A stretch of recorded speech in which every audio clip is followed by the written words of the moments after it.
School से आकर खाना खाकर रोज की तरह श्रुति बालकनी में खड़ी हो गई थी। उसकी मम्मी किचन में काम कर रही थी। तभी कहीं से आकर एक तोता रेलिंग पर बैठ गया। श्रुति उसे देख बहुत खुश हुई। उसने उसे पकड़ना चाहा मगर वह उड़ गया और 2 मिनट बाद फिर आकर रेलिंग पर बैठ गया। श्रुति ने समझा जरूर इसे भूख लगी है। वह किचन के अंदर गई और फ्रिज से ब्रेड का टुकड़ा निकालकर ले आई। मम्मी पूछती रह गई कि क्या ले जा रही हो, लेकिन उसने नहीं बताया। मम्मी उसका पीछा करते करते बालकनी तक आ गई। मम्मी के आते ही तोता उड़कर चला गया। श्रुति नाराज हो गई। आप क्यों आ गई? मेरा तोता उड़कर चला गया। मैं उसके लिए ब्रेड लाई थी। बेटा, तोतों को ब्रेड ज़्यादा पसंद नहीं है। उन्हें तो भिगोए चने पसंद है और हरी मिर्च पसंद है। मम्मी ने समझाना चाहा। तो ठीक है, मैं हरी मिर्च ही ले आती हूँ, श्रुति ने कहा और फ्रिज खोलकर हरी मिर्च ले आई। लेकिन तोता दोबारा नहीं आया। निराश होकर श्रुति सो गई। अगले दिन फिर जब श्रुति स्कूल से आकर खाना खाकर बालकनी में खड़ी थी, तोता फिर आ पहुंचा। श्रुति खुश हो गई, बोली, आओ तोता आओ, मैं तुम्हारे लिए मिर्च लाती हूँ। वह मिर्च ले आई। तोता उसे खाने लगा। श्रुति को यह देख बहुत मजा आ रहा था।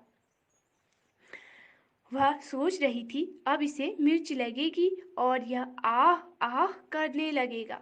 लेकिन पूरी मिर्च खाने के बाद भी तोता निश्चिंत बैठा रहा। श्रुति मम्मी को यह बात बताना चाहती थी, इसलिए वह अंदर गई। तोते के मिर्च खाने की बात बताई और कहा, मम्मी कल थोड़े चने भिगो देना, मैं तोते को दूंगी। ठीक है कहकर मम्मी उसे सोने को ले गई। सोते समय वह तोते की ही बात करना चाहती थी। उसे लग रहा था कि तोते का भी कोई नाम होना चाहिए। पता नहीं उसके मम्मी पापा ने उसका नाम क्या रखा होगा। उसने अपनी मम्मी से यह बात पूछी। मम्मी ने बताया इसका नाम मिट्ठू है। अच्छा, बड़ा प्यारा नाम है। आपको कैसे पता चला? श्रुति ने कहा। बेटे, सभी तोतों के नाम मिट्ठू ही हुआ करते हैं। अब सो जाओ। श्रुति की समझ में नहीं आया कि सभी तोतों के नाम मिट्ठू ही क्यों होते हैं, लेकिन उसे यह नाम पसंद आया था। अब वह रोज मिट्ठू की प्रतीक्षा करती। उसके लिए चना मिर्च एक कटोरे में लेकर बाहर खड़ी रहती। एक दूसरे कटोरे में पानी भी रख लेती।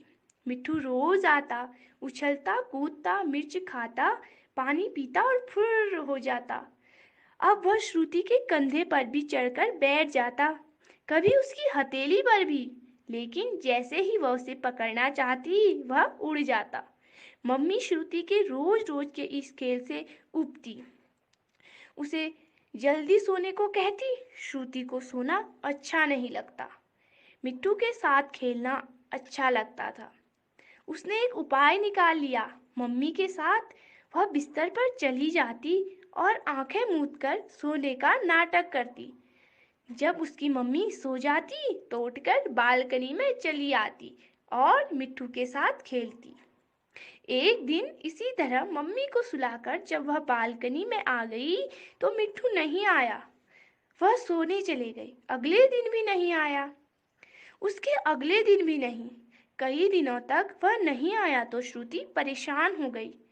एक दिन मम्मी की डांट की परवाह न कर उसने पूछ ही लिया, मम्मी अब मिट्ठू क्यों नहीं आता? तुम्हें कैसे पता कि नहीं आता है? तुम तो सो जाती हो। वह आता होगा। नहीं मम्मा, मैं तो रोज मिट्ठू से मिलती थी। तुम्हारे सोने के बाद वह आता था। तो ठीक ही है, नहीं आता है। अब कम से कम तुम ठीक से सोओगी तो। मगर मम्मी, वह आता क्यों नहीं? क्या पता बेटे, हो सकता है किसी बहेलिये ने उसे पकड़कर पिंजरे में बंद कर दिया हो, बाजार में बेच दिया हो। ये बहेलिये क्या होते हैं मम्मा? बेटे, बहेलिया पक्षियों को पकड़ने वाला होता है। ये तो बहुत खराब आदमी होता है मम्मा। आज सोते समय श्रुति सोच रही थी कि कहीं से उसके पास सचमुच की कोई बंदूक आ जाती तो वह बहेलिए को उसी तरह गोली मार देती जिस तरह सीरियल में या फिल्मों में कोई बदमाश को मारता है। पता नहीं उसका मिट्ठू कहाँ चला गया। धन्यवाद।